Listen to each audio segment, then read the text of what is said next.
नमस्कार दोस्तों, आज हम एक ऐसे विषय पर बात करने वाले हैं जिस पर हम रोज सुनते हैं, जिसे हम रोज सुनते हैं, लेकिन कभी गहराई से समझने की कोशिश नहीं करते हैं।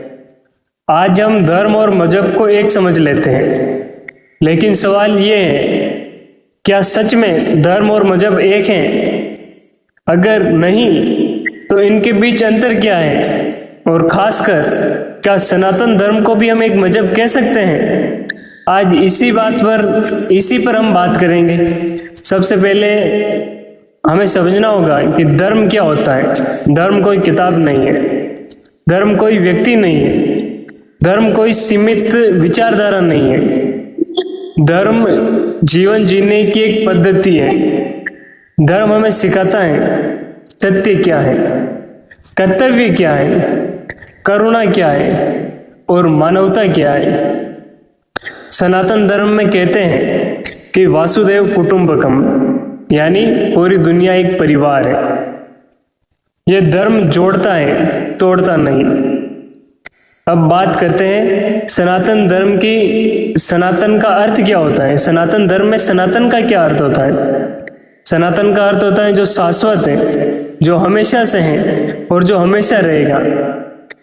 सनातन धर्म किसी एक किताब पर नहीं टिका हुआ है, किसी एक व्यक्ति द्वारा स्थापित किया हुआ भी नहीं है और किसी समय से भी शुरू हुआ नहीं है। इसमें वेद है, उपनिषद है, गीता है, पुराण है, दर्शन है, योग है, भक्ति है और ज्ञान है। अगर आप भगवान को नहीं मानते तब भी आप सनातन में आस्तिक हो सकते हैं।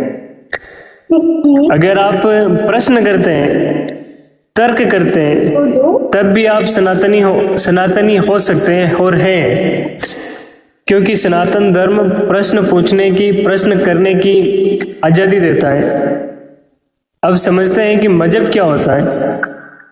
मजहब आमतौर पर एक किताब पर आधारित होता है, एक पैगंबर या एक व्यक्ति द्वारा स्थापित किया होता है। एक निश्चित समय और निश्चित नियम पद्धति पर चलता है। मजहब कहता है यही मानो, इससे बाहर सब गलत है और मैं ही सत्य हूं। यहाँ प्रश्न की भी गुंजाइश बहुत कम होती है या बिल्कुल ना के बराबर होती है। अब सवाल उठता है, क्या सनातन धर्म किसी पर थोपा गया है? क्या यह सनातन धर्म तलवार के बल पर फैलाया गया है? क्या इसे मानने के लिए जबरदस्ती की गई है? नहीं, सनातन धर्म कभी तलवार से नहीं फैलाया गया। सनातन धर्म कभी डर से नहीं फैला। सनातन धर्म कभी जबरन नहीं अपनाया गया। यह ज्ञान से फैला, अनुभव से फैला और जीवन से फैला। इसलिए ये कहना गलत है कि धर्म और मजहब एक ही है। धर्म जीवन का सत्य है और मजहब आस्था की एक प्रणाली। दोनों का उद्देश्य अलग है, रास्ता अलग है और प्रकृति भी अलग है। आज जरूरत है इस बात को समझने की, हर मजहब का सम्मान करें, लेकिन धर्म और मजहब को एक समझने की भूल ना करें, क्योंकि सनातन धर्म किसी एक पहचान तक सीमित नहीं है, एक चेतना है। अगर आपको ये बात समझ में आई हो तो इस वीडियो को ज़्यादा से ज़्यादा शेयर करें, ताकि और लोग भी फर्क समझ सकें। धन्यवाद। जय सनातन, जय हिंद, जय भारत।